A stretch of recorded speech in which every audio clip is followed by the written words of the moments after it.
سند ہے اس کی؟ الادب المفرد تالیف امامهم الحافظ الحجہ ابی عبداللہ محمد بن اسماعیل البخاری متوفى سنة 256. اچھا، چاپ المکتبہ التوفیقیہ پر سیدنا الحسین القاہرہ، قاہرہ میں چھپی ہے کتاب عزیز، یہ ٹھیک ہے نا؟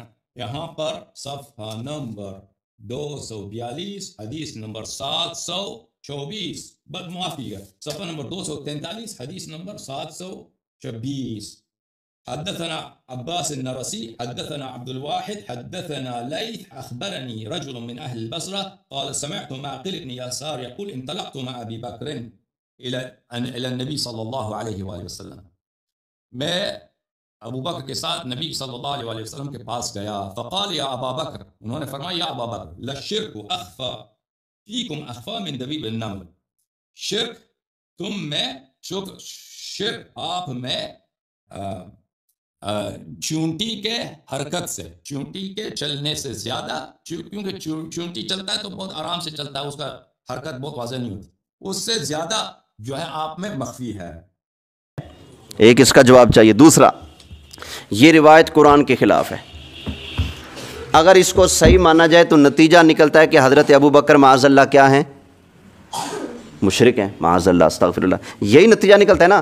آپ ذرا قرآن سنیے، قرآن کیا کہتا ہے. اللہ تعالیٰ نے ارشاد فرمایا فَاقْتُلُوا الْمُشْرِكِينَ حَيْثُ وَجَدتُّمُوهُمْ. فرمایا حبیب مشرک کو قتل کر دو، مشرکین کو قتل کر دو. حَيْثُ وَجَدتُّمُوهُمْ، جہاں بھی یہ مسلمانوں کے ہتھے چڑھیں ان کو پکڑ کے قتل کر دو. تو یہ اللہ کا ارشاد ہے، قرآن سنا ہے. مشرک کو کیا کر دو؟ قتل کر دو. جہاں بھی ملے مشرک کو ٹپکا دو، قتل کر دو. تو میں پوچھنا چاہتا ہوں کیا نبی پاک نے قرآن پر عمل کیا کہ نہیں کیا؟ بولیں کیا. اگر صدیق اکبر مشرک ہوتے تو نبی پاک ان کو قتل کرتے یا اپنے سینے سے لگاتے؟ بولو نا. اگر مشرک ہوتے پھر تو قتل کرتے، پر نبی پاک نے قتل کیا یا سینے سے لگایا؟ سینے سے لگایا نا. اور ایسا لگایا کہ آج بھی وہ روزے کے اندر حضور سے سینے سے لگے ہوئے ہیں. ایک اور آیت سنو. اللہ فرماتا ہے یا ایھا النبی جاہد الکفار والمنافقین واغلظ علیہم. یہ دو جگہ یہ الفاظ موجود ہیں قرآن میں. 10ویں پارے میں سورہ توبہ کے اندر بھی موجود ہیں اور 28ویں پارے کے اندر بھی یہ الفاظ موجود ہیں. اللہ فرماتا ہے یا ایھا النبی جاہد الکفار والمنافقین واغلظ علیہم. حبیب پیارے جہاد کریں. کن سے؟ کافروں سے اور منافقوں سے. ان سے کیا کرنا ہے؟ جہاد کرنا ہے. مشرک کافر ہوتا ہے کہ نہیں؟ کافر ہوتا ہے. جو شرک کرتا ہے وہ کافر بن جاتا ہے. تو کافروں کے ساتھ، مشرکوں کے ساتھ، منافقوں کے ساتھ اللہ نے حضور کو لڑنے کا حکم ارشاد فرمایا ہے. آگے فرمایا وَاغْلُظْ عَلَيْهِمْ. محبوب ان کافروں کو، منافقوں کو ڈھیل نہیں دینی. وَاغْلُظْ عَلَيْهِمْ، ان پر شدت کرنی ہے، ان پر سختی کرنی ہے. تو کیا ایک مرتبہ بھی کبھی نبی پاک نے حضرت ابو بکر صدیق پر شدت کی؟ بولیے نہیں. اب قرآن سے پوچھتے ہیں وہ مشرک ہیں یا کچھ اور ہیں. ایک اور آیت سن لو. کتنی آیتیں ہوگی؟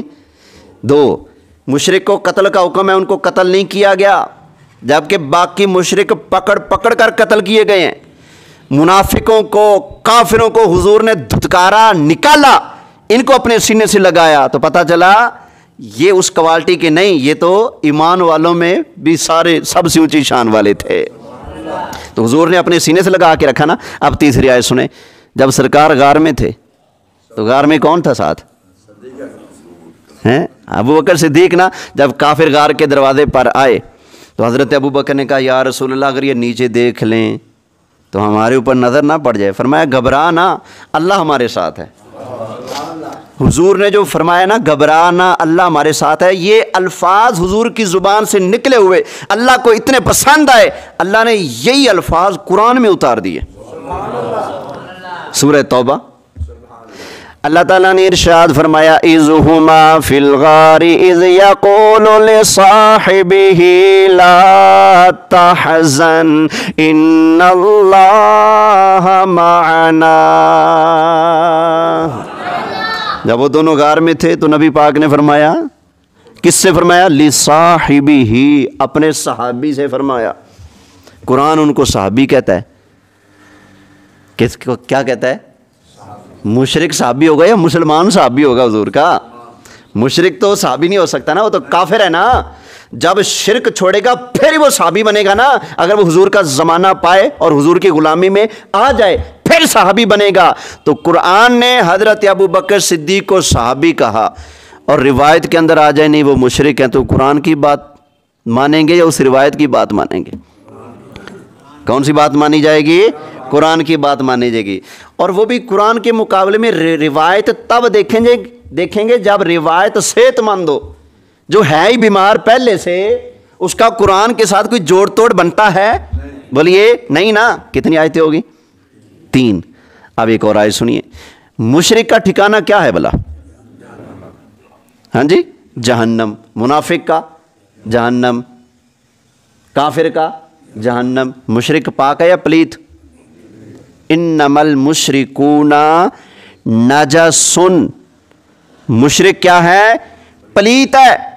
اور قرآن کے اندر ہے، اللہ فرماتا ہے محبوب غلاموں کو سکھا دو دین کہ مشرکوں سے شادی نہیں کرنی، مشرکوں سے شادی، ان کے ساتھ رشتہ لینا دینا نہیں۔ حضرت ابو بکر صدیق کی بیٹی حضرت عائشہ صدیقہ نبی پاک کے نکاح میں ہیں، قرآن کہتا ہے مشرک سے نکاح نہیں کرنا۔ نبی پاک نے ان کے گھر دولہا بن کے سرکار تشریف لے گئے ہیں، تو اس گھر کی کیا شان ہوگی ہیں؟ ایک بندہ تقریر کر رہا تھا علی بڑی شان والے، میں نے کہا جی بالکل خدا کی قسم ہے مولا علی بڑی شان والے۔ کہتا ہے مولا علی دولہا بن کے نبی کے دروازے پہ گئے، جو نبی کے در پہ دولہا بن کے جائے وہ کتنی اونچی شان والا ہے۔ میں نے کہا بالکل بات ٹھیک ہی ہے، جو نبی کے در پہ دولہا بن جائے اس کی شان سبحان اللہ، اور جس کے دروازے پر نبی خود دولہا بن کے جائے ہیں وہ ابو بکر کس شان والا ہوگا۔ اور ایک اور کی بات سنا دوں، ایک کہہ رہا تھا ہجرت کی رات نبی پاک علیہ الصلوۃ والسلام نے حضرت علی کو بستر عطا فرمایا، بڑی اونچی شان ہے بستر عطا فرمایا، اور میں کہتا ہوں اللہ کے بندے ذرا آگے بھی چلنا، بریک کیوں لگ گئی؟ آگے ایک اور قدم اٹھانا۔ ہجرت کی رات ابو بکر صدیق کو بستر والا ملا، حضرت علی کو کیا ملا؟ بولیے بستر ملا، اور حضرت ابو بکر صدیق کو کیا ملا؟ بستر والا ملا نا۔ جب بستر والے کی، جب جس کو بستر ملا اس کی اتنی شان ہے، تو جس کو بستر والا ملا اس صدیق کی کیا شان ہوگی یار۔ تو اللہ فرماتا ہے مشرکوں سے شادی بولیے نہیں، تو سرکار نے ادھر رشتہ کیا کہ نہیں؟ یہ بھی اس بات کی دلیل ہے کہ وہ مشرک کیا ہیں؟ گندی جگہ آپ اور رشتہ نہیں کرتے، بھیڑا خاندان ہو آپ رشتہ نہیں کرتے، پیو شرابی کبابی بدکار ہو تو آپ ان کی لڑکی سے رشتہ کرنا پسند نہیں کرو گے، تو نبی پاک علیہ الصلوۃ والسلام مشرک کے گھر شادی کرنا پسند کریں گے؟ کتنی بے ایمانی والی بات ہے۔ تو ایک اور قرآن کی آیت سنو، اللہ فرماتا ہے ان المنافقین فی الدرک الاسفل من النار، فرمایا یہ کافر منافق جو ہیں یہ جہنم میں سب سے نیچے ہوں گے، یہ جہنم میں سب سے نیچے۔ جو مشرک ہے وہ جہنم میں جائے گا، جو منافق ہے وہ جہنم میں جائے گا، جو کافر ہے وہ جہنم میں جائے گا۔ اور صدیق اکبر،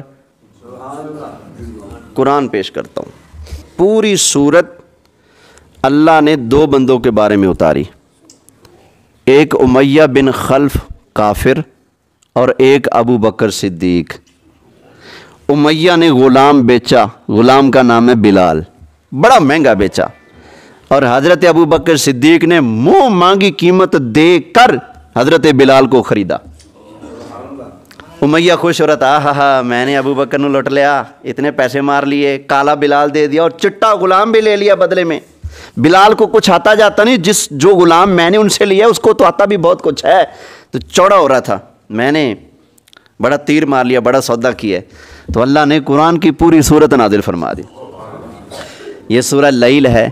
تو اس کے اندر اللہ تعالیٰ نے فرمایا کہ یہ تو نبی پاک کو جھٹلاتا ہے، یہ بے ایمان ہے، یہ کافر ہے، یہ جہنم میں جائے گا، یہ بخیل ہے، یہ یوں ہے، یہ یوں ہے۔ اللہ نے اس کافر کے عیب گنوائے۔ تو ابو بکر صدیق کی باری آئی تو سبحان اللہ، اللہ تعالیٰ نے ارشاد فرمایا فَأَمَّا مَنْ أَعْطَى وَاتَّقَى وَصَدَّقَ بِالْحُسْنَى، فرمایا یہ اللہ کی راہ میں دیتے بھی ہیں اور تقوی بھی اختیار کرتے ہیں، وَصَدَّقَ بِالْحُسْنَى، اور یہ اسلام کی تصدیق بھی کرتے ہیں، اسلام کی تصدیق بھی کرتے ہیں۔ آگے فرمایا فَسَنُيَسِّرُهُ لِلْيُسْرَىٰ، اللہ نے جنت کی راہ ان کے لیے آسان کر دی ہے۔ کون سی راہ؟ پھر آگے فرمایا اس کے بارے میں کہ یہ بخل کرتا ہے، یہ بخیلی کرتا ہے، یہ اسلام کو جھٹلاتا ہے، اس کے لیے اللہ نے جہنم کی راہ آسان کر دی ہو کافر کے لیے۔ تو اب آگے پھر حضرت ابو بکر صدیق کے بارے میں فرمایا، پہلے فرمایا کہ یہ کافر جائے گا جہنم میں، ٹھیک ہے نا؟ پھر فرمایا وَسَيُجَنَّبُهَا الْأَتْقَى الَّذِي يُؤْتِي مَالَهُ يَتَزَكَّى، اللہ نے فرمایا اس جہنم کی آگ میں بھڑکتے ہوئے شعلوں میں یہ نہیں جائے گا۔ کون؟ وَسَيُجَنَّبُهَا الْأَتْقَى، جو سب سے بڑا متقی ہے، یعنی ابو بکر صدیق۔ فرمایا یہ جو سب سے بڑا متقی ابو بکر ہے یہ جہنم میں نہیں جائے گا۔ ٹائم بھی اوپر ہو رہا ہے، قرآن کی بہت ساری آیتیں پڑھی جا سکتی ہیں، ایک آیت پڑھتا ہوں پھر تھوڑی سی اور گفتگو کرنی ہے، توجہ ہے جی؟ اجازت ہے کر لوں؟ ایک اور آیت سنیں، چوتھا پارہ ہے۔ اللہ تعالیٰ نے ارشاد فرمایا کنتم خیر امت اخرجت للناس، فرمایا جتنی بھی امتیں آئی ہیں اے میرے محبوب کی امت، تم ساری امتوں میں سب سے بہترین امت ہو۔ کیا ہو؟ سب سے بہترین امت ہو۔ اور حضور فرماتے ہیں، فرمایا سارے زمانوں میں میرا زمانہ بہتر ہے، پھر وہ زمانہ بہتر ہے جو میرے زمانے سے جڑا ہوا ہے، پھر وہ زمانہ بہتر ہے جو میرے زمانے کے ساتھ جڑنے والے زمانے سے جڑا ہوا ہے، وہ زمانہ بہتر ہے۔ یعنی یوں ہم پیچھے چلیں، یہ ہمارا زمانہ، پیچھے ہمارے باپ دادا کا زمانہ، ہمارے زمانے سے وہ زمانہ بہتر ہے، آگے ہمارے پردادوں کا زمانہ، وہ زمانہ اس سے بہتر ہے، آگے پردادے کا بھی ابا اس کا زمانہ اس سے بہتر، اگلے اس کا زمانہ اس سے بہتر ہے۔ جیسے جیسے پیچھے جائیں گے زمانے بہتر سے بہتر ہو جائیں گے۔ اور حضور فرماتے ہیں خیر القرون قرنی، فرمایا سارے زمانوں سے بہتر زمانہ میں مصطفیٰ کا زمانہ ہے، ٹھیک ہے نا؟ اگر اس سب سے بہتر زمانے میں سب سے قریب ترین لوگ حضور کے اگر وہ بے ایمان ہیں تو پھر مسلمان کون ہے؟ سمجھ آ گئی نا؟ اس آیت کا ایک معنی یہ ہے، اللہ فرماتا ہے امت قیامت تک آئے گی لیکن اے میرے نبی کے صحابہ ساری امت میں سے سب سے بہتر اور شان والے تم ہو۔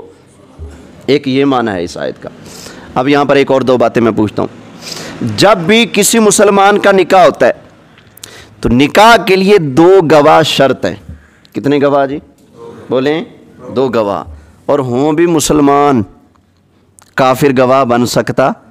بولیے نہیں، مسلمان گواہ ہو پھر نکاح ہوتا ہے، اگر گواہ کافر ہوں تو نکاح، گواہ مشرک ہو تو نکاح نہیں ہوتا۔ ان شیعوں سے پوچھو کبھی حضرت فاطمہ اور حضرت علی کی شادی کی پوری کہانی سنا دو ہمیں، جہیز کتنا تھا، کون خرید کے لایا تھا، جہیز کے اندر اپنا حصہ کس نے ڈالا تھا؟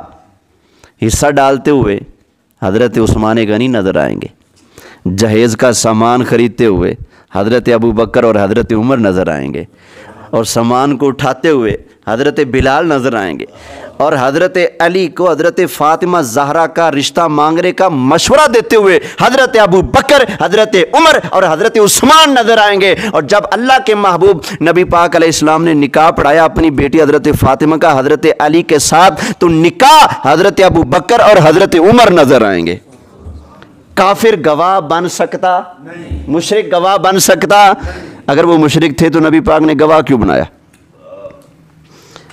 اب ایک اور بات بڑی سخت ہے، اب یہ کیونکہ ہمارے سامنے ایک منہ ایسا ہے جس کے اوپر چپیڑ مارنی ہے، وگرنہ میں یہ لفظ بولنے کی جرت نہ کرتا، جیسا منہ ویسے چپیڑ مارنی پڑتی ہے نا۔ کافر گواہ بن جائے تو نکاح ہوتا ہے؟ مشرک بن جائے تو نکاح ہوتا ہے؟ تو نکاح کے بغیر میاں بیوی کوئی بن سکتا ہے؟ اکٹھے رہ سکتے ہیں؟ بچے پیدا کر سکتے ہیں؟ بچے اگر ہوں تو کیسے ہوں گے؟ سمجھ آ گئی نا؟